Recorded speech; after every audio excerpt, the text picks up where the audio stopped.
Olá, seja muito bem-vindo a mais esta live. Eu sou Adolfo Clarim e na live de hoje nós vamos bater um papo sobre esse assunto, né? Devíamos estudar somente a Bíblia? Esse é um tema extremamente relevante e eu acredito que eu posso contribuir um pouco com o conhecimento que eu tenho. Deixa eu só adicionar aqui, mandar os comentários nos grupos e por aí vai. É isso. Caso quem queira fazer alguma doação, 9. No caso queiram falar comigo, trocar uma ideia, está aí o meu telefone, tá? Caso queiram falar comigo. E vamos meter bronca. Espero que estejam me ouvindo. Se não estiver me ouvindo, vou fazer o quê, né? Bom, logo logo o pessoal chega. E a pergunta básica é: devemos estudar somente a Bíblia? Somente a Bíblia devemos estudar para responder algumas questões? Salve Barbosa, beleza? E é simples. Eu acho que não. Eu acho que, assim, a Bíblia tem que ser o nosso centro de estudo, então o foco, o centro, a nossa principal preocupação, mas existem outras áreas do conhecimento que nós devemos nos ater. Que áreas do conhecimento são essas? História, literatura, linguística, né? Até, querendo ou não, a filosofia, né? Fala aí, Macedo, beleza? Então, eu acredito que essas matérias, elas contribuem muito, porque, por exemplo, desde que eu comecei a estudar sobre o Império Romano mais profundamente, e, e quando eu digo estudar sobre o Império Romano, é literalmente estudar, é ler sobre o Império Romano, é pesquisar, é entender a mentalidade. Eu tenho aprendido coisas absurdas, cara. Espero que o áudio esteja bom aí, esteja chegando bem para vocês. Deixa eu ver aqui, tá aqui, tá? Senão vou ter que jogar um pouquinho para cá. Então, o que acontece?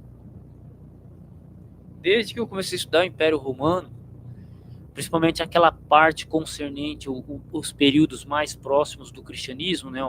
O primeiro século antes do cristianismo e o período do cristianismo e posteriormente, eu percebo como que esses caras influenciaram, como que eles afetaram, como que eles como que eles conseguiram transformar uma, uma religião pequena numa religião que se espalhou pelo mundo, né? Porque, querendo ou não, se não fosse o Império Romano governando o mundo, unificando o mundo inteiro, o Evangelho não tinha chegado como chegou, não tinha chegado onde chegou. Então, é muito interessante isso daí.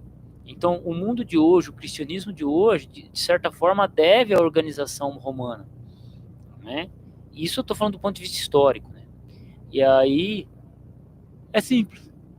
O Macedão. A resposta é: existem textos que você precisa do contexto histórico para interpretar. Existem textos que você precisa do idioma original para interpretar. Então você precisa de chaves externas. É exatamente isso, meu amigo.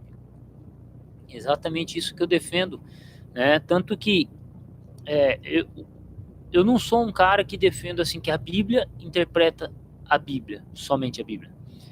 É claro que na parte de um estudo doutrinário, vamos estudar uma doutrina, a gente recorre a vários textos que ajudam a explicar. Ou a gente pega um tema bíblico, a gente pega lá ressurreição, a gente pega todos os textos relacionados à ressurreição e a gente trabalha eles para entender todos os textos acerca da vinda de Cristo e a gente trabalha eles. Então a gente faz o corre. Então, mas ainda assim, ferramentas externas ajudam demais, porque uma pessoa que não tem conhecimento de como era o Império Romano, como era a organização social da Judéia, ela não consegue compreender certas coisas. Se ela não sabe que Jerusalém foi destruída no ano 70 depois de Cristo, ela não consegue. Tem coisas que ela vai interpretar completamente equivocada, né, no Novo Testamento. E só porque não sabe que Jerusalém foi destruído no ano 70. Então tem muita coisa que vai passar batido que ela nem vai perceber. Então, o conhecimento histórico ele é extremamente importante. E quando a gente associa o conhecimento histórico, a gente também tem que colocar o conhecimento geográfico, né? Porque a gente pode cometer o erro de que essas informações chegavam como chegam hoje, né? E não, o mundo era bem diferente, né? Então, eu acho que é necessário, sim, ferramentas, além do próprio texto bíblico, para explicar certas coisas, né? Costumes, às vezes do tipo de alimentação, a cultura, né? Conhecer os deuses, conhecer as religiões das quais os cristãos estavam inseridos, porque isso influenciou até no desenvolvimento do cristianismo, né? Salve Fire Game, beleza? Tamo junto. Então, é, é nesse sentido que eu acho super interessante. Entendem? E deixa eu só beber uma água, cara, que eu tô com uma sede. Agora é membro do canal. Agradeça ao Jedi Palpatine. Lord Palpatine. Lord Sith Palpatine. Só vou pegar uma água lá, gente.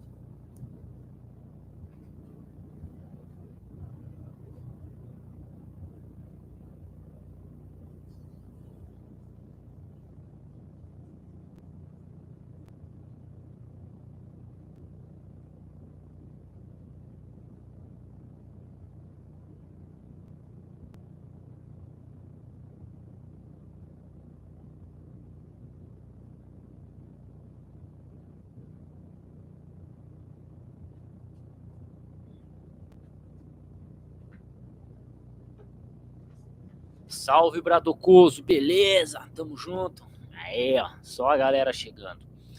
E também eu tô aqui que eu preciso agradecer a todas as pessoas que fizeram doações. Você pode pensar que não, mas cada centavo doado foi de grande valia para mim. Uh, hoje eu atribuí aula, não tive aula, manifestei interesse em aulas, não tive aula atribuída. E hoje eu fui fazer uma minha primeira entrevista como professor, sabe? Peguei minha moto hoje, que ela tava no concerto, e fazia tempo que eu não dirigia ela, uma semana sem poder dirigir ela. E aí o que eu fiz? Fui para Taubaté, rodei 30 quilômetros. E vocês não vão acreditar, cara. Então pus 2 litros de gasolina na moto quando eu peguei ela, peguei 2 litrão, fui. Cheguei lá, cheguei 1 hora antes. Fiz a entrevista, pá, aí montei na moto e voltei. Voltando para casa na Via Dutra, quando eu pego a entrada de Caçapava, eu sinto o pneu murcho. O pneu murchou, o pneu furou em plena Dutra. Tranquilo, vou trocar o pneu, é uma 600, é uma bizinha sem cilindrada, rapaz. Bis, cara, eu sou tão bizantino, eu sou tão defensor do texto bizantino que até minha moto é bizantina, pô. Né? Aí, ó, já era, ó. Tá trabalhando no TCC, ô Leidson? Aí sim. E aí, cara, adivinha, né? Minhas 2 contas do telefone tá atrasado, minha, da minha esposa. Essa internet aqui, ela foi paga, né? E assim, eu paguei. Só que assim, cara, minha internet ruim, então eu não sabia quanto que eu tinha de saldo. Cheguei, fui trocar o pneu, né? Tive que trocar a câmara de ar. O pneu não, o pneu ficou bom, ainda tava bom. Mas a câmara de ar tive que trocar, R$ 46. Era exatamente o que eu tinha. Beleza, só que como eu fui para Taubaté e voltei, foram 60 quilômetros. Então, somos 2 litros de gasolina que eu pus, não deu para nada. Só foi para ir e voltar. Eu gastei R$ 8 para ir, R$ 9 para ir. 10, não, foi 10, foi R$ 10 que eu gastei para ir e voltar. Aí eu paro no posto de gasolina, peço 50 emprestado para um amigo para pôr gasolina na moto e poder vir embora, né? Porque não adianta também você ter a moto. Eu moro longe de posto de gasolina, tem que pôr gasolina, tem que andar com o tanque cheio, tem que andar com dinheiro. E é isso aí, entendeu? Então, o que acontece? Cada R$ 10, cada R$ 5, cada R$ 3 que foi doado aqui, foi para momentos como esse, sabe? De eu poder, tipo assim, tá em cima, porque se eu não tivesse, não tinha como, cara. Eu teria que rodar 14 quilômetros, 15 quilômetros com a moto com o pneu furado até em casa para tentar arrumar dinheiro. Então, lembre-se disso toda vez que vocês forem fazer doação, tá? Doar para alguém. E estamos nessa, cara, estamos nessa correria. Fui fazer entrevista como professor de literatura, língua portuguesa. Até falei para a diretora, eu vou pagar todos os pecados que eu fiz minhas professoras passarem, porque eu nunca tive... Eu sempre fiz minhas professoras sofrerem, né? Mas graças a um homem chamado Pedro Apolinário, eu tenho formação em teologia e formação em letras. E, então, é muito louco, né? Até mencionei isso para ela, montei na moto e vim embora. E aí vamos aguardar, né? Só que eu fui ver aqui o salário do professor de escola privada, é doído, cara. É doído. Ainda mais que foram... Eu perguntei para ela quantas aulas seriam, ela falou que 15 aulas inicialmente, né? Então, tipo, 15 aulas, salário pouco, talvez eu não vou nem poder pegar as aulas. Fiz a entrevista e talvez, se acontecer de eu passar, porque tinha gente muito mais experiente do que eu na minha frente, tem gente muito mais experiente, vamos ver o que vai ser, né?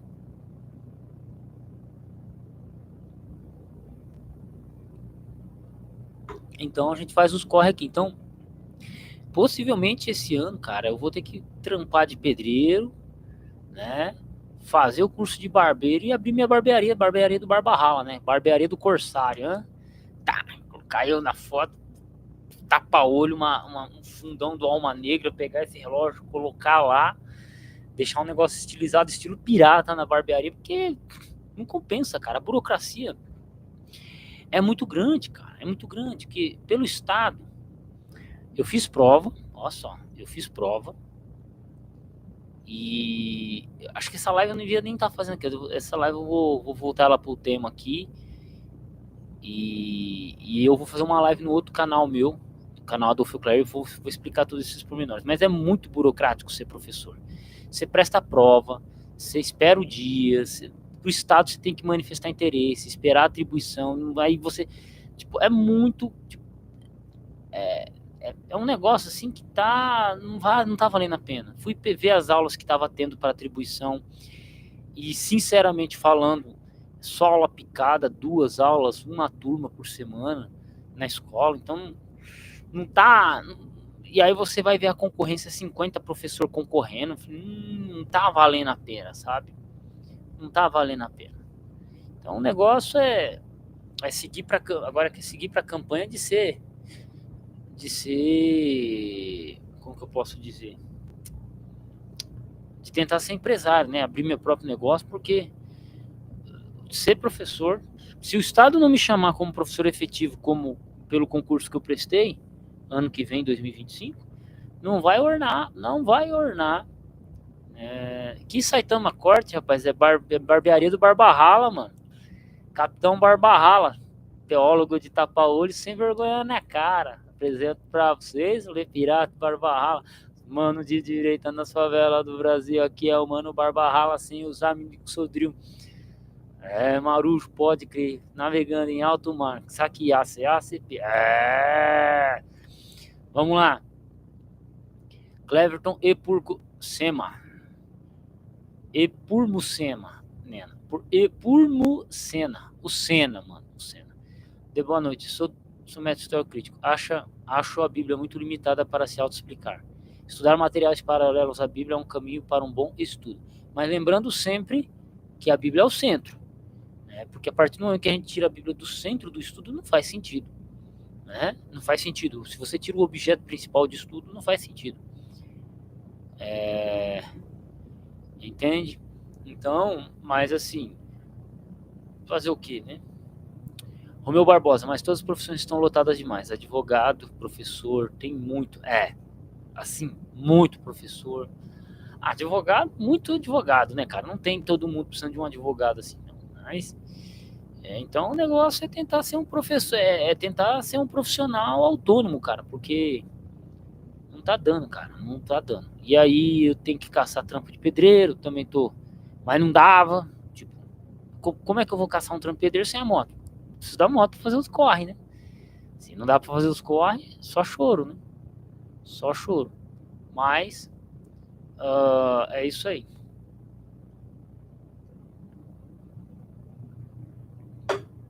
Perdão aí, saí do tema. Vou ver se eu faço uma live daqui a pouco. Agora é 9h13, quem sabe eu faço uma live lá no meu canal secundário, né? Terciário, na verdade, né? O canal do Adolfo Euclair, que é o canal que eu vou tratar desses assuntos. Então, não é que a Bíblia seja limitada, é porque a Bíblia é um documento de um contexto histórico, né? E a partir do momento que não é o nosso contexto, a partir do momento que não é do nosso contexto, a gente tem que estudar para compreender isso, né? Os professores, os professores teólogos da PUC ganham acima de 15 mil por mês. É difícil alguém entrar lá. Se é difícil, é impossível, pô. Primeiro, porque você, para entrar para dar aula numa PUC, você tem que ter no mínimo um doutorado ou um pós-doutorado. Aí eu te pergunto, você vai estudar quantos anos para poder entrar lá? E você vai entrar lá. Pá. Se você conseguir entrar lá, quantas pessoas você acha que tem formada com doutorado e pós-doutorado? Entendeu? É complicado, irmãozão. É complicado. É complicado. É complicado. Então, assim, é uma coisa que, pô, é da hora. Você vê o cara falar, ganha 15 mil. Só que o preço, tipo, o preço que essa pessoa pagou para ganhar esses 15 mil é pelo menos 4 anos de estudo para pagar, 4 anos de trabalho para pagar os estudos. Porque quanto você acha que é para fazer um mestrado e um doutorado? O cara que faz um mestrado e doutorado, ele não pode trabalhar. Falar que o cara tá fazendo um mestrado e um doutorado e trabalhando no serviço braçal, meu amigo, é muito raro. É muito raro. É um desgaste enorme, entendeu? Porque a pessoa ela tem que estudar, tem que... É muito difícil, cara. É muito difícil. Então, e assim, cara, não é todo mundo que quer ser doutor. Cara, tem cara que tem um sonho mais simples, igual o meu. Ser professor de ensino médio, ensino fundamental 2, né? Pra que fazer mestrado, cara? Né? Entendeu? Pra que fazer mestrado? É assim, ô Márcio, pra eu fazer um mestrado, cara, eu teria que estar bem de vida, tá ligado? Muito bem de vida, estabilizado, né? Ou pelo menos ter, por exemplo, aqui com vocês, quantos membros tem? Tipo, vamos lá, membros de 100 reais, como eu tô falando. Teria que ter uns 30 membros de 100 reais para fechar o quê? 30 mil por mês? Não, 30 mil por mês é muito já. Mas para fechar uns 6 mil por mês, eu teria que fechar 60 membros aqui. Isso, 60, 70 membros de 100 reais. 70 membros de 100 reais. Para fechar 7 mil por mês, cara. Para fechar 7 mil por mês. Aqui no canal do YouTube, para eu poder falar assim, não, eu vou fazer um mestrado em história, vou fazer um mestrado, sei lá, em teologia, vou fazer um mestrado não sei o quê. Porque não compensa, cara, não orna. Entendeu? Compensa mais fazer compensa mais o tempo e o dinheiro que eu vou investir abrir um negócio, né? Você pega a barbeira aí, você tá falando, o cara lá na PUC ganha 15 mil, mas você tem barbeiro que ganha 15 mil. Você tem barbeiro que ganha 15 mil. Para e pensa, meu. 30, 35 reais o corte de cabelo que o cara cobra. 30 reais a barba, 35 o corte de cabelo, que seja, 25. 4 cortes de cabelo que o cara faz na hora, em uma hora que ele pode fazer, é 100 conto. É claro que ele não vai cortar 4 cortes de cabelo por hora. Mas digamos que o cara faça 10 cortes de cabelo no dia. 250 reais. Mano. Põe 4 dias. 1.000 conto. 1.250 na semana. Tranquilo. Então, cara, é isso aí, entendeu? Vamos lá. Te admiro demais, mas discordo de você. É muito fácil conseguir um CAPS. É uma ajuda de 3.100 por mês. Cara, aí você pode até pedir uma ajuda para CAPS, beleza. Aí você termina a CAPS, faz o mestrado, faz o doutorado, aí você vai procurar um lugar para dar aula. Sabe o que você vai encontrar? Concorrência, bicho. Tem muita gente formada. Muita gente com mestrado e doutorado formado. Entendeu? Deixa eu ver quantas pessoas. 50 reais o corte de cabelo, mais a cara top. Não, mas eu tô chutando baixo aqui, tá, meu? Eu tô chutando baixo. Tem lugar que é isso aí mesmo. Eu concordo com você, Macedo. Mas vamos ver aqui. Vamos perguntar pro santo Google. Opa. Tela 3. Vamos perguntar pro santo Google. Né? Vamos perguntar pro Google enquanto a gente ainda pode. Porque enquanto a gente ainda pode, porque logo nem isso a gente vai poder perguntar mais, que vai ser inteligência artificial. Quantos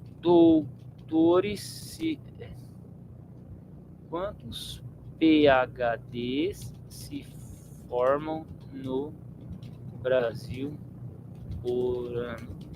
MEC. Número de quantas pessoas tem PhD no Brasil? 13.455.172 pessoas.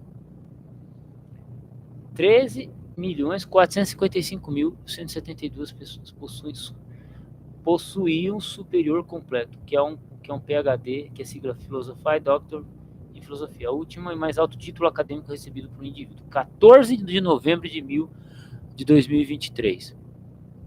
Aí, velho, aí você pega aqui, você vai se formar, você vai ser o 173. Isso aqui é em 2023, já está desatualizado. Aí eu te pergunto, quantas escolas tem no Brasil? Vamos abrir aqui?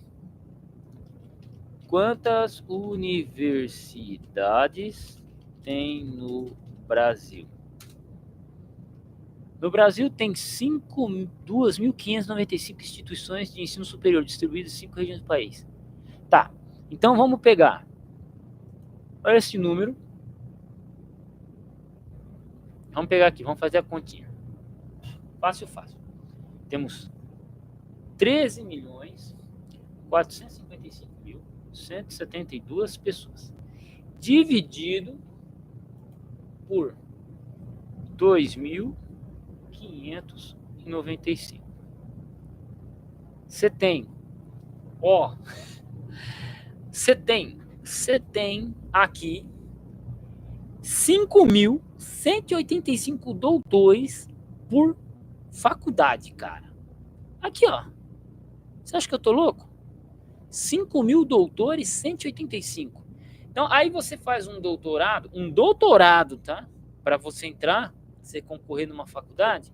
Aí, ó. É 5.000 nego que você vai concorrer. Para ganhar um salário de 15 mil. Então, bichão, não tô quebrando suas pernas aí por cena. Eu tô falando a real, cara. Eu tô te mandando a real. Eu tô colocando a realidade. Sonhar em ter um doutorado e um mestrado, cara, não é para todo mundo, irmão. Porque se fosse para dar o retorno que é, beleza, mas não é. Hoje ter um mestrado e doutorado é mais assim um título para você ser o bichão do que para você ter retorno financeiro. Quer ver um exemplo? Eu tenho um amigo, Lucas Bonzoli, ele é mestre em teologia. Sabe onde que ele dá aula? Ensino médio, escola pública. Tá entendendo? O cara dá aula em escola pública, meu. Entendeu? Então, cara, é complicado, cara. O bagulho é concorrido mesmo, não tem como, tá? Então, não é, eu sei que você tá me animando, porque assim, a gente ouve falar o doutor não sei quem, o cara é doutorando, você vê o cara falando, eu sou doutor, mas assim, cara, se você não tiver uma estrutura, uma instituição que te apoie, meu amigo, você é tão igual quanto qualquer pessoa. Entendeu? Tão igual quanto qualquer pessoa.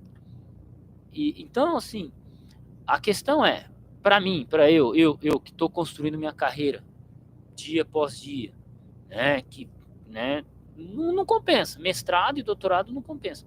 Compensa mais o dinheiro que eu vou investir nisso aí, eu correr atrás de tentar comprar minha casa, abrir um negócio. Acho que é o que orna mais.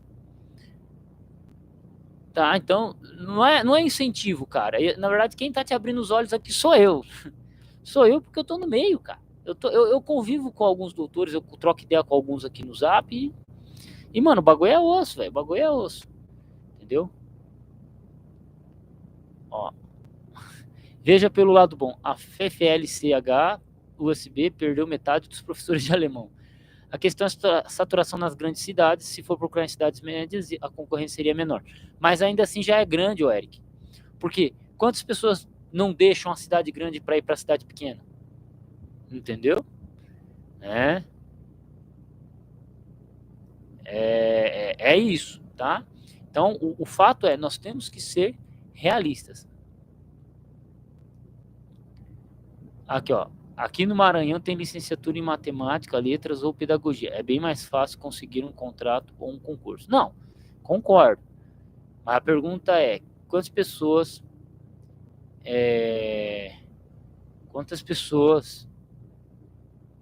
não vão para aí, entendeu? Então é isso aí. Ah, cara, ô Bradock, perrengue a gente passa mesmo, irmão. Ixi, eu vou dizer para você, de todo esse tempo que eu tô aqui em São Paulo, voltei pro estado de São Paulo, essa é a primeira vez que tá acontecendo isso. É a primeira vez, assim. Mas por que isso aconteceu? Porque eu tô no meio termo, né? Eu fiquei no meio termo entre trabalho de pedreiro, corro atrás de trabalho de professor. Trabalho de pedreiro, você está trabalhando por dia e você tem que deixar de faltar para poder correr atrás de ser professor. Aí você não consegue nada de professor e não ganhou nada como pedreiro, entendeu? Então, estar entre esses dois mundos, para mim, é que está me quebrando. Eu tenho que tomar decisão. Estou vendo que professor não vai dar retorno, tenho que voltar a trabalhar na construção civil e ver o que eu vou fazer da vida. É isso. Entendeu? É isso. Beleza? Então, nesse caso, eu vou ter que repensar de novo, né? A partir de amanhã a partir de hoje já, né? Tem que correr atrás de uma vaga de pedreiro de novo, porque também, né? Agora eu tô com a moto, eu já posso fazer isso para segunda-feira aparecer alguma coisa, entendeu? Mas o perrengue é normal, Bradock. Não é só eu, cara. É todo mundo, irmão. É todo mundo, cara. É todo mundo. Vamos lá. O Macedo fez uma pergunta dentro do tema. Adolfo, tem uma pergunta. Por que a maioria dos greguistas não manjam muito de grego? Na real, ou mesmo com hebraico. E dão aula disso. A questão não é manjar, Macedo. A questão é que tanto o grego quanto o hebraico, eles são línguas mortas. São línguas de uso instrumental, assim como o latim. A gente estuda grego, hebraico, latim, não é para sair falando grego e hebraico com os outros. A gente estuda grego e hebraico como ferramenta de pesquisa. Como assim ferramenta de pesquisa? Isso é chamado de hebraico e grego instrumental. Você vai ler o texto em grego, você vai olhar no dicionário, você vai saber trabalhar a função da gramática, a relação da palavra dentro da gramática e explicar ela. Entendeu? É isso. Então, o helenista, o hebraísta e o latinista, eles estudam o grego, o latim e o hebraico dessa forma. É diferente de uma língua viva. E eu não estou falando de grego e hebraico moderno, estou falando de inglês, por exemplo. O inglês, o hebraico moderno, o grego moderno são línguas vivas. A estrutura de lidar com essas línguas vivas é diferente de língua morta. Tem muita diferença. Entendeu? A língua morta ela serve para pesquisar documentos. A língua viva é para falar com pessoas. Línguas vivas você fala com pessoas. Então você precisa ser fluente, você precisa entender, né? Compreender. Aí exige um nível de esforço maior. Já as línguas mortas, não. Você sabe ler e sabe explicar. Você também não precisa ter a pronúncia perfeita, mas você sabe pronunciar. Você pega um texto, você lê e você explica, você tá ali dentro. Entendeu? É isso. Tanto o grego, o bíblico, quanto o hebraico, quanto o latim, você não precisa falar, porque você não vai falar com os outros. Fora que falar grego para nós hoje é quase que impossível. O hebraico bíblico ainda é mais fácil, porque ele não tem tanta declinação, mas o grego ainda ele já é muito mais difícil de ser falado. Porque imagina, você vai construir uma frase, você tem 16 formas diferentes de um substantivo. Aí você tem que enquadrar esse substantivo dentro do que você está falando. Aí você já tem que imaginar o genitivo. Não é igual ao português, né? Eu vou de casa para o trabalho. Não é igual ao português que você coloca a preposição na frente e já dá o negócio. O grego você tem que colocar a preposição e ainda colocar a declinação correta de acordo com a função sintática que a palavra tem. Então, bicho, é quase impossível você falar grego bíblico. Isso que eu tô falando do grego bíblico, né? Que são 8 declinações, né? São 8 formas de flexionamento do substantivo. Entendeu? Então, bicho, entende? Não é... Se o cara chegar para mim, ele falar, eu sei grego. O que eu quero saber dele, muitas vezes não é nem tanta pronúncia, se ele pronuncia tão bem. e se ele manja de gramática. A questão é se ele sabe usar a palavra, pegar aquela palavra e explicar ela dentro da língua grega e dentro do contexto bíblico, né? Entende? Então, às vezes é isso. Por exemplo, eu estou me deparando com um estudo, tem uma palavra que eu estou fazendo uma análise, que é a palavra bará. Bará do hebraico, criar. Eu vejo um monte de pastor e teólogo falando, não, porque bará é somente referência a Deus. Só que eu abro o dicionário de hebraico do Holiday, eu posso abrir aqui depois, se vocês quiserem. Eu posso não, vou abrir aqui agora, para vocês entenderem como que eu enxergo a questão do estudo de uma língua bíblica. Veja que o hebraico não é uma língua que eu domino, tá? O hebraico eu estudo por mim mesmo, já tive aulas de hebraico, tive o privilégio de ter um professor de hebraico, léxico hebraico, deixa eu ver, não, Dicionário Internacional do Antigo Testamento, deixa eu ver aqui, Holiday, Dicionário de Hebraico,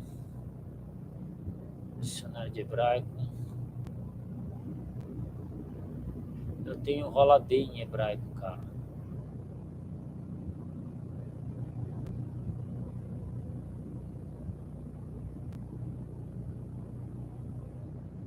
Holiday.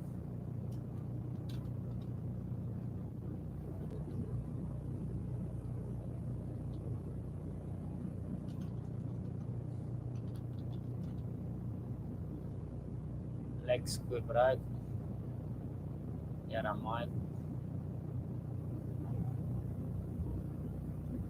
Caramba, eu tinha um léxico hebraico do William Holiday aqui em PDF e não tô achando o bicho, velho. Olha o corno aqui, cara. O corno tá com outro nome, cara. Eu não sei por que ele tá com outro nome. Hebraico. Qual que é o nome do léxico? Léxico hebraico e aramaico. Depois eu mudo aqui. Então vamos pegar aqui o léxico hebraico Holiday. Aí nós vamos lá para a página 63. 36, eu posso colocar a página 96. 69. Vamos jogar aqui. Nós pegamos a palavra bará aqui, ó. Ela se encontra aqui, ó. Bará, ó. Vou aumentar aqui para vocês verem. Nós temos a palavra bará. Bará. Aí aqui, ó. Somente em relação a Deus. Criar somente em relação a Deus. Então, o verbo criar é somente em relação a Deus. Perfeito. Só que nós temos outras palavras aqui como bará, que significa engordar, que é 1 Samuel 2:29. E temos um terceiro significado, uma terceira entrada para bará, que significa cortar madeira ou limpar o chão. Josué 17:15, né? Josué 17:18, né? E você ainda tem um outro bará, que é 2 Samuel 12:17, que vem do verbo barar aqui também, que seria esse bará de engordar aqui, né? Então, tem esse bari aqui, né? Bari, e por aí vai. Então, por exemplo, eu vejo muitos teólogos colocar que é criar, né? Somente Deus cria. Né? Bará, somente Deus cria. Não, quando eu olho, eu falo, olha aqui no dicionário aqui, ó, tem 2 barás a mais. A questão é, essas palavras aqui, ó, o que eu vou comentar com vocês aqui para acho que para ficar um pouco mais latente, né? Eu tô tentando entender aqui se esse bará, o primeiro bará é o verbo criar, que ele é uma dor de cabeça tremenda. Por quê? Num sentido teológico, a gente coloca criar somente em relação a Deus, ok? Então, Deus bará, ele é o criar do nada, né? O bará, num sentido teológico. Só que eu não posso ignorar esses 2 outros significados para bará. Então, eu tenho uma baita reticências em afirmar que o bará só se refere a Deus. Né? Não, o verbo não é usado somente por Deus, ele é usado por outros. É que criar é somente a Deus. Né? No sentido de criar é somente com Deus, porque você tem o verbo engordar, você tem o verbo limpar chão, né? Então, não, você tem o verbo iaçar. Aí nós temos eu tenho um outro dicionário aqui, que é o Dicionário Internacional de Teologia. Deixa eu pegar aqui. Léxico Hebraico, Dicionário Internacional de Teologia e Exegese, Dicionário Internacional de Teologia do Antigo Testamento, que é esse aqui. Aí nós vamos procurar a palavra bará. Página 200. Aí, ó, já tô baixando, já tô bichão, ó. Não, já podemos colocar 250. Berer. Não, dá pra voltar um pouquinho.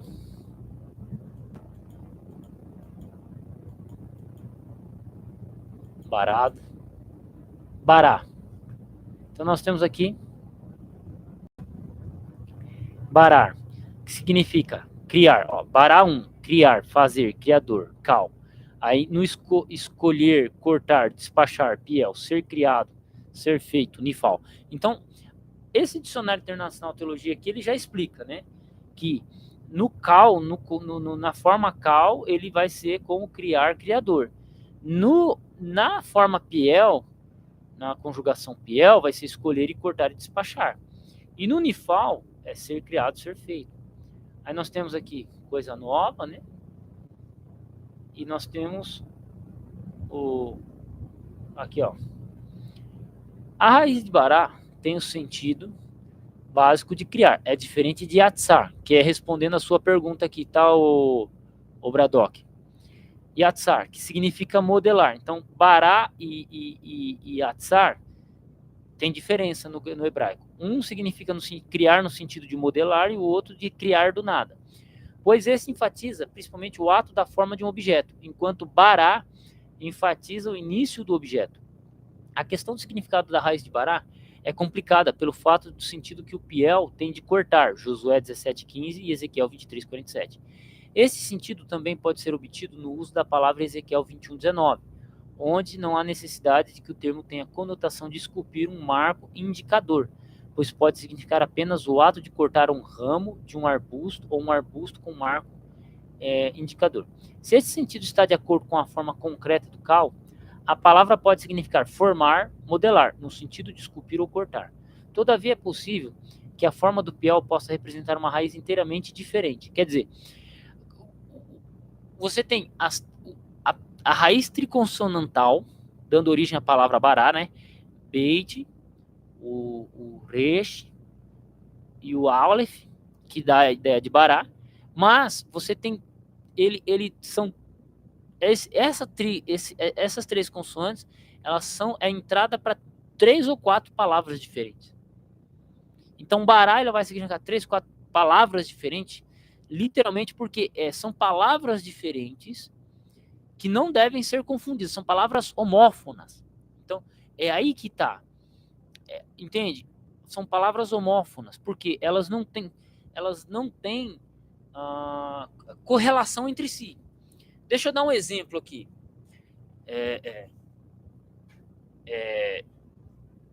Deixa eu dar um exemplo aqui, por exemplo. Vamos chupar uma manga. Chupa essa manga aí, rapaz. Quer dizer o quê? Eu estou me referindo, mesmo que seja um termo simbólico, à fruta manga. Agora, eu vou arrancar as mangas da camiseta. Veja que é a mesma palavra, são as mesmas letras, a mesma combinação, manga, só que são duas palavras completamente diferentes. São duas entradas completamente diferentes. Por quê? Se eu falar para você, chupa essa manga, você vem a fruta na cabeça. Se eu falar para você, arranque as mangas da minha camiseta, é outra coisa completamente diferente. Então não é a mesma palavra. Manga não é a mesma palavra nesses dois contextos. Agora, por exemplo, são. Vamos supor são. Eles são. São Paulo. São eles. Tá vendo? É a mesma palavra, só que dependendo da maneira que você utiliza, ela tem significados diferentes, né? Então, o que acontece? Você tem diferença. Posso não estar sendo preciso no que eu estou dizendo aqui, gente, mas isso é um conceito de homofonia. O que é homofonia? Homografia. São palavras com significados diferentes, mas que elas se escrevem da mesma forma. É o caso de Bará. Bará são 4, talvez eles defendem. Não, aí que tá. A polissemia no caso de são. Eles está são. Eles são. Entendeu? Eles está são. São no sentido de saudável. São Paulo, santo. Né?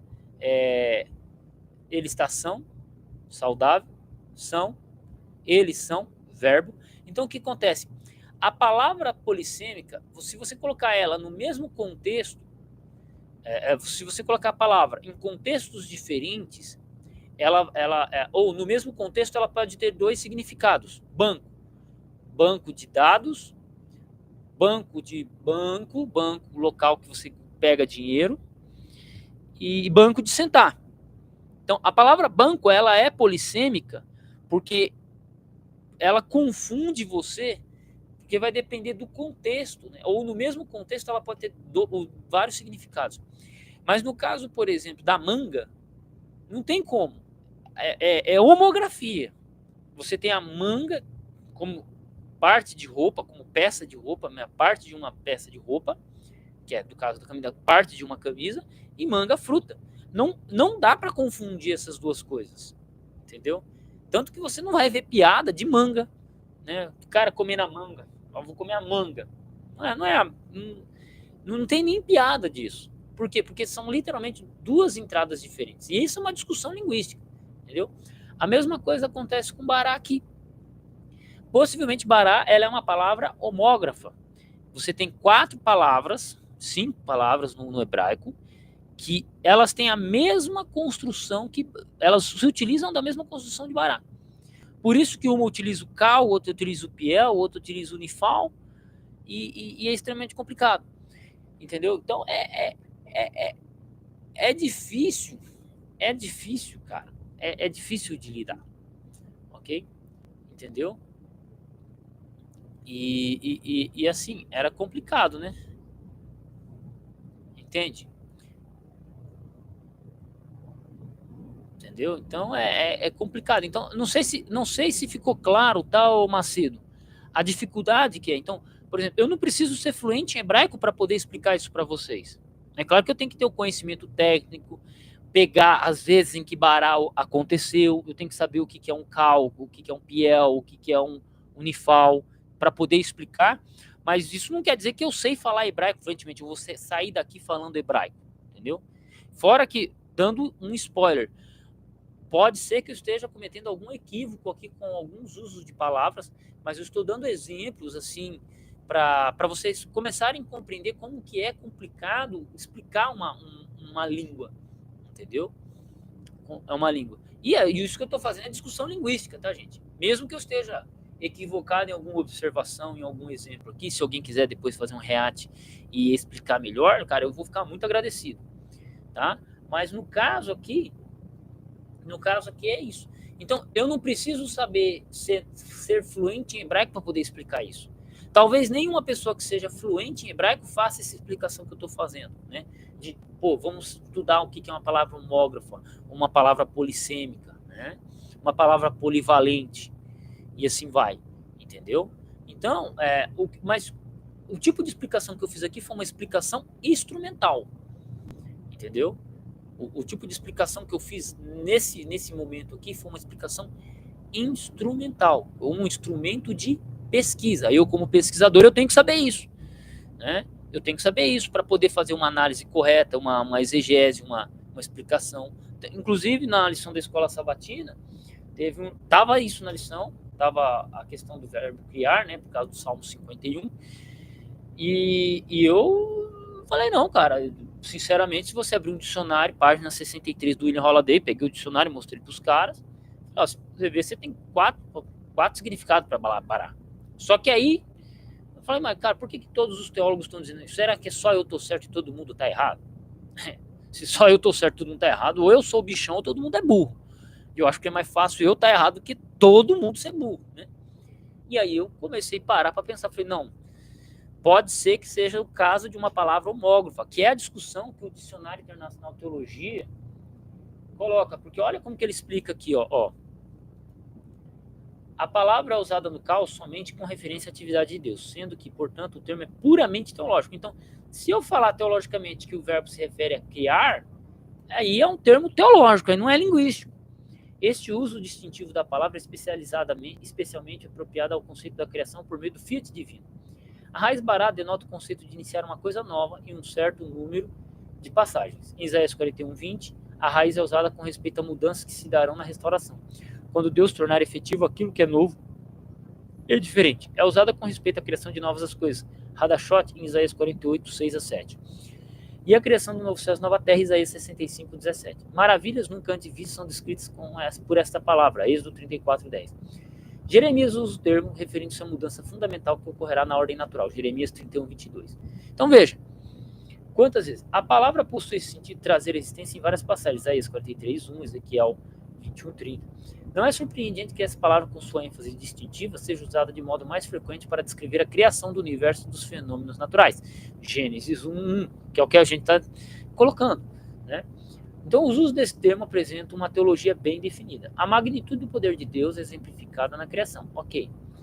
A limitação deste mundo com respeito à atividade divina indica que o campo semântico delineado pela raiz ultrapassa a esfera da capacidade humana, visto que a palavra nunca ocorre como objeto de material, visto que a ênfase principal da palavra recai sobre a novidade do objeto criado. O termo empresta-se bem ao conceito de criação. Ex nihilo, embora tal conceito não seja necessariamente inerente ao sentido da palavra, né? E aí, beleza.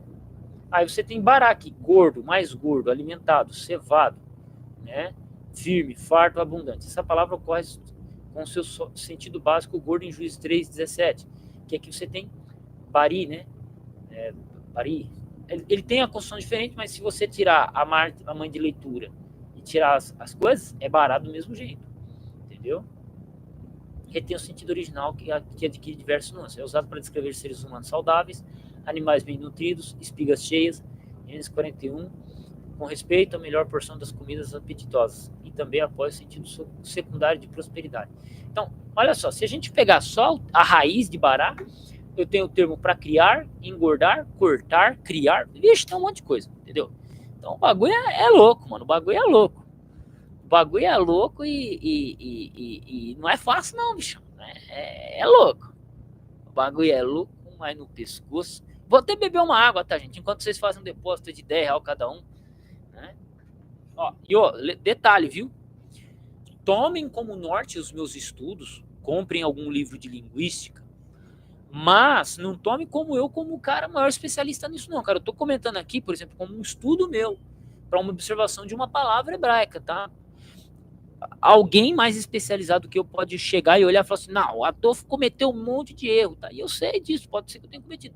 Mas o princípio de pesquisa que eu estou apresentando para vocês, para nortear e chamar a atenção de vocês para esse estudo, beleza? Só aproveitando o ensejo, tá?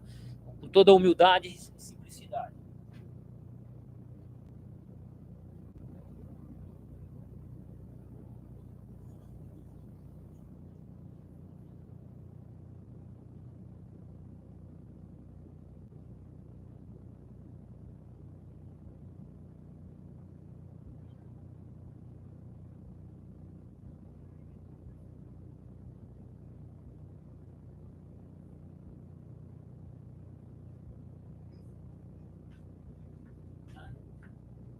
Eu vou até indicar 2 livros de linguística para vocês.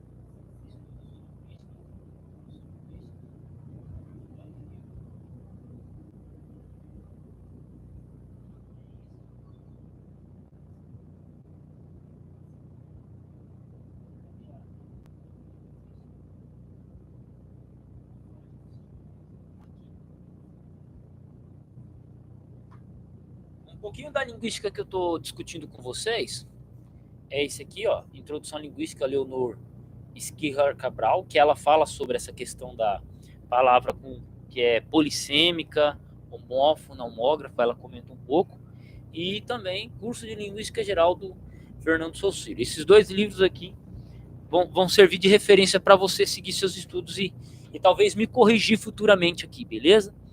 Então seria isso, tá? Eu estava estudando técnica de informática, porém não deu certo. A área na área e virei vigilante. Aí, Gabriel, aí, virou vigilante. Ó.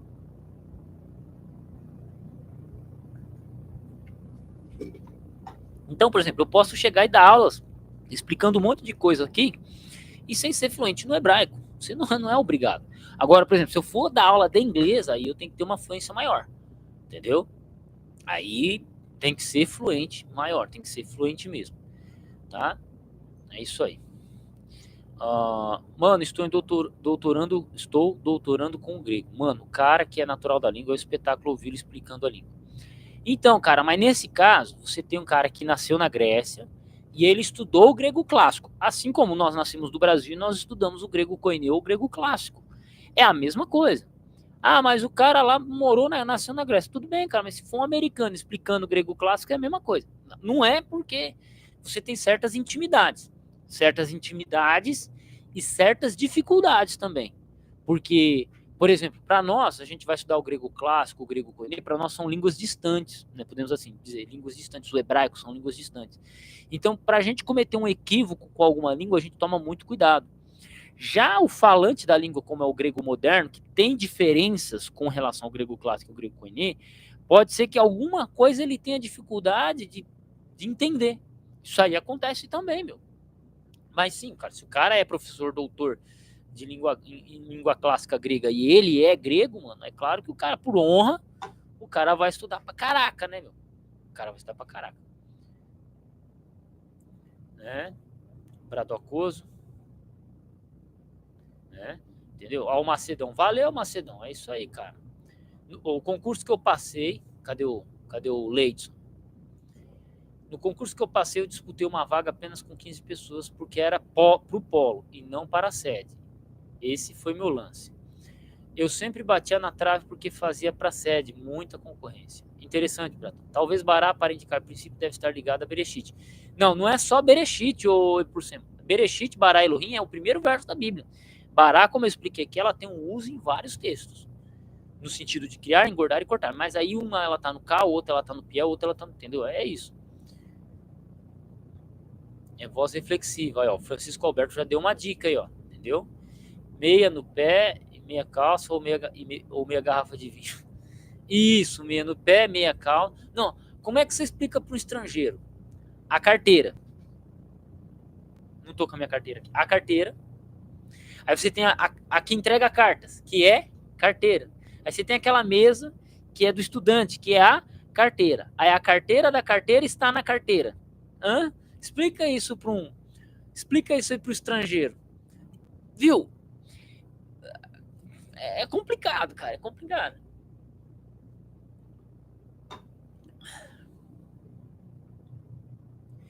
Adolfo, é verdade que existem diferentes formas de hebraico? Tipo paleo-hebraico, que é uma forma de hebraico mais antiga? Sim, paleo-hebraico é o hebraico mais antigo. Que você tem o paleo-hebraico, você tem o hebraico que não tem... Que futuzão, hein, parceiro? Se for pra começar com esses futuzeiros, pode se queimar chão daqui. Ó, já tô ralando o dia inteiro, não tô ganhando dinheiro, tô tentando fazer uma live aqui, você ainda me ajuda, cara? Você é foda, hein, meu?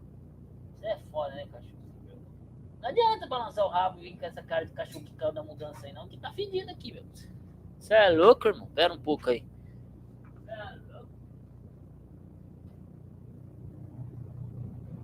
Você é doido, irmãozão, ó. Você é louco. Ai, Deus me livre, cara. Vai pra igreja, reza bastante, cuida da alma, porque o corpo tá podre, parceiro.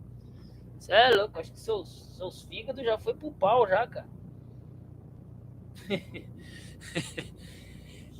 Então, sim, tem várias formas de hebraico diferentes, sim. Então, cada parte da língua houve uma mudança, né? Então, por exemplo, hoje a gente tem o quadrático. Você teve o paleo-hebraico, aí você tem o hebraico sem... Aí você teve o quadrático. Aí você teve a introdução das mães de leitura, né? A Mate Lectiones. Aí depois teve a introdução do texto dos maçoretas. E assim vai, cara. A mesma coisa no grego. A forma mais antiga do grego é o linear B. Aí o grego tinha 3 ou 4 vogais a mais, né, consoantes a mais, que com o passar do tempo foram deixadas de lado. E assim vai, cara. Então você tem uma porrada de evoluções na língua ao longo do tempo, que é normal. E aí você tem o hebraico moderno hoje, que ele nem se escreve mais em quadrático, não utiliza sinal massorético. Ele já teve influência do inglês, do alemão, de outras coisas, criação de novas palavras, uma maneira diferente de interpretar o tempo verbal. E assim vai, meu irmão. E assim vai.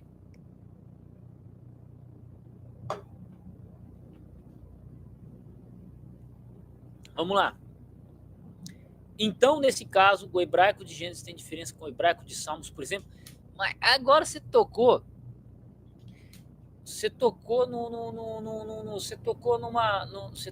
negócio muito bom, o Bradocoso. Você tocou num ponto muito bom. Deixa eu só mandar uma mensagem para um amigo aqui, cara. Deixa eu só mandar um recado para um amigo aqui. Cadê meu parceiro? Cadê o...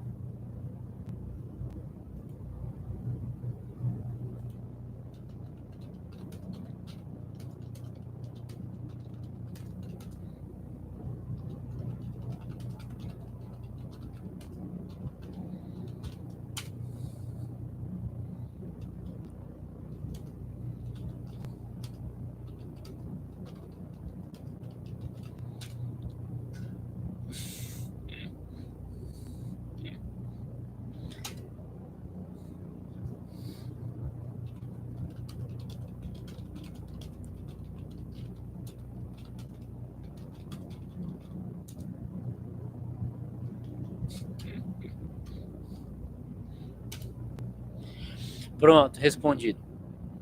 Mas vamos lá. Então, o hebraico de Gênesis vai ter diferença com o hebraico de Salmos. Vai ter diferença com o hebraico de Salmos, sim.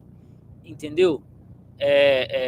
Você vai ter diferenças com o texto, né? Então, nesse caso, o hebraico de Gênesis tem diferença com o hebraico de Salmos. Sim, porque são obras de contextos diferentes. É como você pegar, por exemplo, Luís de Camões. Já pegou Luís de Camões para ler, irmão? Pega Luís de Camões. A linguagem, cara, é outra linguagem.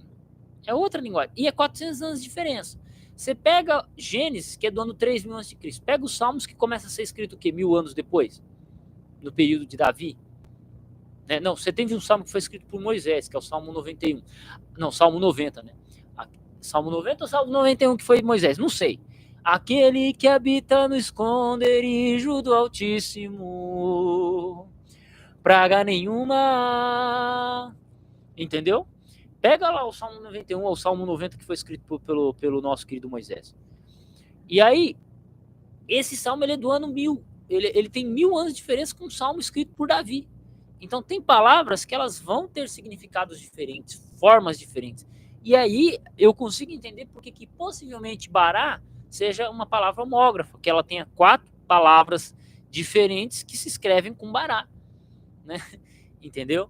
E não é à toa que também fazem essa diferenciação do calo, do isso, do aquilo, né? Beleza? É isso aí. Ó. Gosto demais dos materiais do grego do Valdir Carvalho, presbiteriano. Ele falava mais de 10 idiomas. E ele escreveu a maior gramática em língua portuguesa, que é essa daqui, ó. 3 volumes, 2.200 páginas só falando de grego, cara. O cara era bravo, né? Tracinho, salve, Tracinho. Cadê o Jedi? O Jedi acho que tá. O Jedi não é sempre que pode estar na live também, né, irmão? Pô, já era, né? Ontem uma psicóloga e professora de hebraico disse que originalmente o Novo Testamento não foi escrito em grego. Então essa psicóloga precisa ir no psicólogo. Quando eu entendo que quando eu entendo, aí eu leio Paulo e entendo porque que ele fala que a mulher tem que ficar calada, né, meu? Mas tudo bem, tranquilo. Mas, né? Se a pessoa falar que o Novo Testamento foi redigido em hebraico, ela tem que me explicar que a Grécia fica em Jerusalém. Ela tem que me explicar que dentro de Jerusalém, dentro da região de Israel, não existia uma liga de cidades chamadas Decápolis, que eram 10 cidades gregas, ligadas culturalmente e eram helenistas, né? Então, sei lá, né, irmão? Assim, entendeu? Me perdoe, mas você tem uma evidência básica, você tem judeus que já utilizavam o grego, de Septuaginta, ali, mano. Ah, claro, sim, o aramaico era a língua falada dentro de Israel. Sim, era a língua franca. Mas, meu, você tem muita influência helenística e muita influência romana dentro de Israel já no primeiro século. Por quê? Esse pessoal já vem, ó, controlando helenística desde o antigo Epifânio. E romano desde a queda, desde a da vitória dos romanos em 161 a.C. e desde que Pompeu, no ano 60 a.C., pisou o pé em Jerusalém. Então, assim, tipo, sei lá, velho. Tem muitos fatores que a gente precisa levar em consideração e entender por que o Novo Testamento foi redigido em grego. E por que é defendido isso? Né? Se falar que talvez um documento ou outro foi redigido originalmente em aramaico, talvez hebraico, a gente até conversa. Talvez um evangelhozinho de Mateus, uma porção aqui, uma outra porção ali de alguma outra coisa. Mas, por exemplo, falar que as fontes que Lucas usou para redigir o evangelho e o livro de Atos foi escrito em aramaico ou hebraico, eu entendo, porque ele entrevistou gente. Mas Lucas era médico e grego, possivelmente. Pelo menos a pessoa que escreveu o evangelho de Lucas era alguém de alto conhecimento helenístico, que tinha em muito ali na região de Israel. Então, sei lá, né, irmão? Sei lá, você olha lá pro... Você olha lá pro... você olha pro Sermão da Montanha, o Evangelho de Mateus, que possivelmente foi escrito em hebraico aramaico. Você olha lá, você olha pro Sermão da Montanha, você tem uma estrutura de poesia grega lá, demonstrando que o Sermão da Montanha possivelmente foi redigido em grego. Entendeu? Então, bichão, sei lá, né? Não é faltando com respeito, mas tudo bem. Pode fazer a pergunta aí, Macedo. Faz a pergunta. Bradocoso, Jedi. Você chegou a comprar a gramática do euro? Cara, eu tô tendo dificuldade para comprar gasolina para vir embora para casa. Tô tendo que pegar dinheiro emprestado para arrumar pneu de moto. Não vou comprar gramática. Irmão. Não dá não, cara. Tá difícil. Por enquanto tá difícil. E agora eu vou ter que arrumar um trampo, pagar o aluguel, depois pagar os caras que eu peguei dinheiro emprestado, né? Já tô devendo uma grana razoável para um amigo aqui que me emprestou R$50 hoje. Então, eu não posso, eu não estou no melhor momento de falar, eu vou comprar uma gramática de grego, né? Fora que eu tenho aqui também já me supre muito bem, né? Já me supre muito bem. Exato, Macedo. O problema é que tem uma galera dizendo que Plutarco quem escreveu Lucas. Eu acho um pouco forçado, é uma teoria um pouco forçada, né? Um pouco forçada, mas fazer o quê, né? É isso, meia-noite, os crentes hoje em dia nem a Bíblia lê mais. Exatamente, Jedi, exatamente. Ó, o Palpatine não tá aqui hoje não, hein, Jedi? Fique tranquilo, o Palpatine não tá aqui hoje não.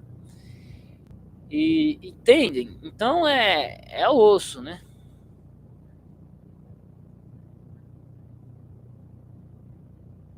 Mas, Tracinho, eu fiz o vídeo e meti bronca, mano. Eu meti bronca. Aí, ó, eu acho que eu fiz um vídeo, né? Eu fiz o vídeo, aí. Ele vai subir, se eu não me engano. Ele já subiu, mas tem vídeo já gravado até amanhã, tá? E eu nem consegui fazer o corre, cara. Aí, ó. Tô com 61 centavos na conta, cara. Você é louco. Imagina, fui passar o cartão, não passou R$46, tive que passar 41, que eu imaginei que seria a quantidade de dinheiro que tinha, e paguei 5 com outro cartão. Entendeu? Então, quem puder dar uma força, uma doação, eu agradeço aí. Tá aí. Se não tá, ele vai estar como fechado para os membros. Aí quem não for membro não vai conseguir assistir o vídeo. Aí só quando ele for publicado. Beleza? Então é isso aí. Essencialmente é isso aí. Mas tamo junto aí, cara. Gravar um vídeo tão simples assim. Mas eu gravei o vídeo. Depois que eu terminei a live ontem, que eu terminei umas 10 horas a live, o que eu fiz? Eu gravei 2 vídeos e deixei publicado pro dia seguinte. Quem é o Benedito Teófilo? Cara, não tenho a mínima ideia, irmão. Sinceramente falando, não tenho a mínima ideia. Não tenho a mínima ideia. Entendeu? É isso. Mas eu acho que eu tô com o vídeo gravado. Deixa eu fechar aqui. Deixa eu fechar aqui. Deixa eu ver se eu consigo abrir. Então, vamos lá.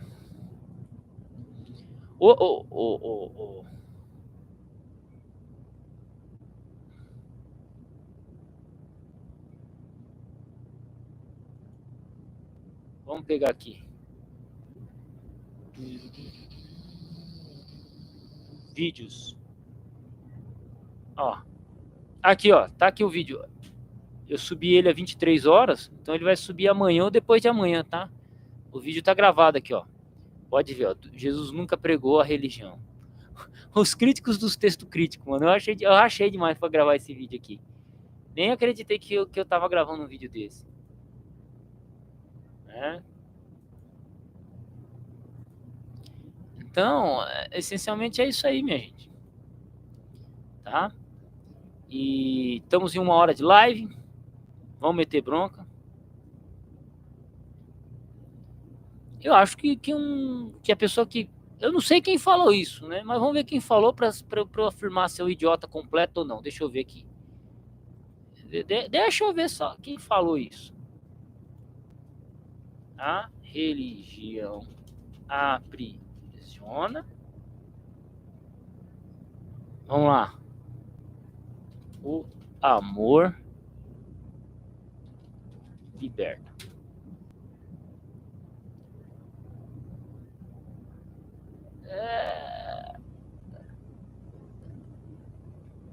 Quem falou um troço desse, ó? Mariane de Castro, a religião alimenta a mente.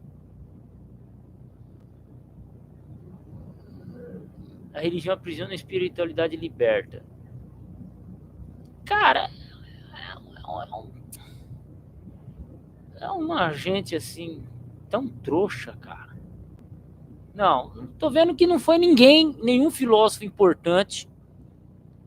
Não foi nenhum filósofo importante que falou um troço desse. Com certeza foi algum imbecil.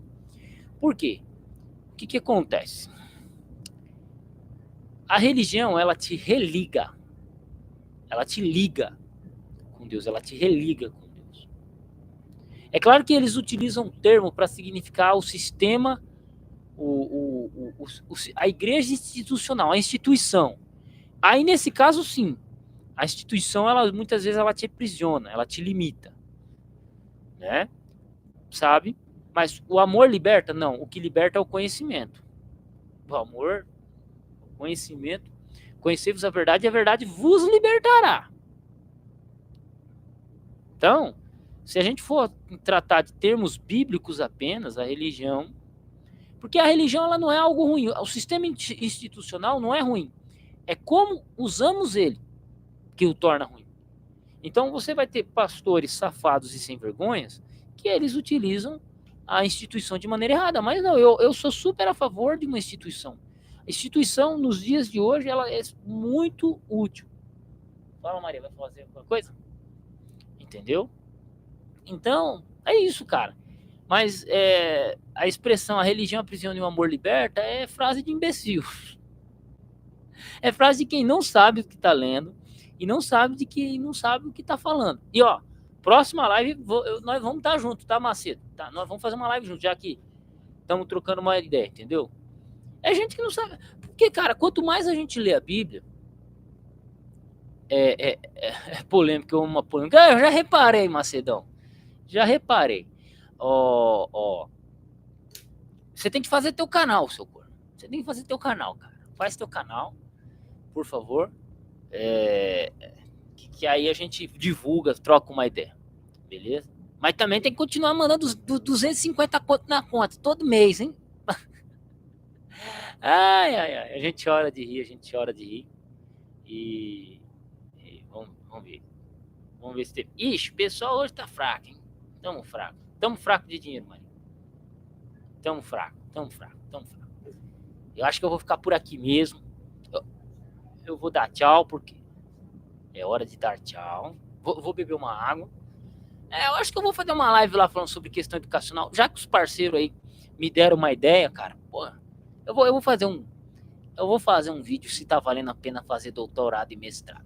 Eu vou gravar. Se cair 50, não continua a live. Então, tem 10 pessoas na live. Se cada um der 5, eu continuo a live até umas 11 horas.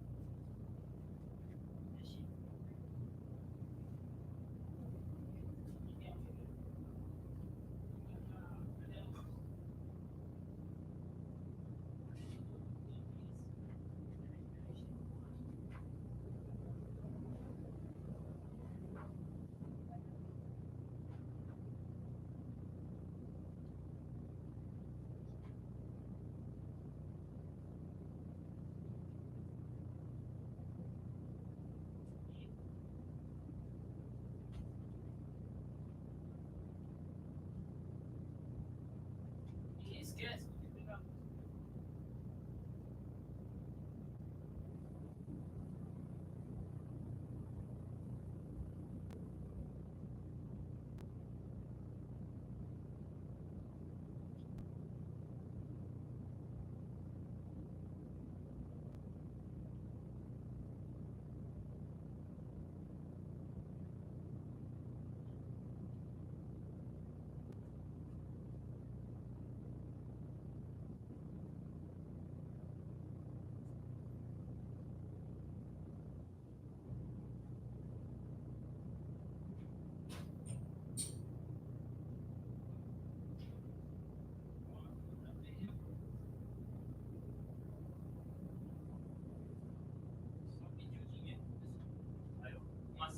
Macedão já mandou R$3, voltei. Sacanagem. Aí, ó, R$3, já era. Dá pra continuar uns minutinhos aqui. Confere o Itaú de novo aí. Já era. Fui já da Maria pegar uma babosa ali que tá chovendo. Cara, mas eu não sei o que você tá falando que Itaú em 2024 é sacanagem, porque eu uso esse banco IT aqui, cara, eu acho muito bom. Porque o meu banco, não vou mentir pra vocês, meu banco favorito é a Caixa. Eu gosto da Caixa. Mas, para contas do YouTube aqui, para administração do dinheiro do YouTube, eu prefiro ter uma conta à parte, que é o IT. E quando eu me tornei professor, eu tive que fazer E eu fico acordado de madrugada, por acaso? De madrugada, se eu tiver acordado, eu vou ler um livro. Igual eu fiz hoje, cara. Mano, falando nisso, que livro? Que livro esse livro do Montesquieu? Montesquieu, é isso aí. Cara, que livro top! Livro fácil de entender. Livro, assim... Tipo, ele fala a minha linguagem, cara. Eu entendo o que ele tá dizendo, sabe? Livro gostoso de ler, capítulos curtos. Li 50 páginas, assim, tranquilo, né?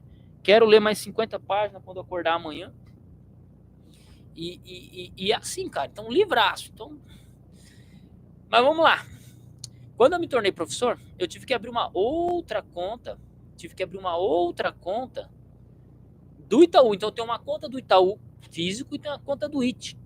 Né? E tem a conta da Caixa. E tem a conta do Mercado Livre, mano. A gente tem uma conta. O que não tem é dinheiro. Aí, ó. Aí, geral, o pessoal sentiu sua falta, cara. Mas eu tô indo já, cara. Eu falei, pessoal, se cair 50 na minha conta, né? Eu continuava até 11 horas, mas não foi. Agora não precisa ser 50, é 47. Que aí foi depositado aqui. Deixa eu ver aqui. Tô vendo o meu clone, tá por aqui? Tá. Aí, ó. Não, mas o duro é que eu preciso de dinheiro porque tem que pôr gasolina, tem que fazer os corre, cara.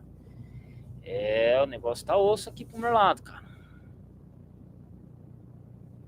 Tá osso.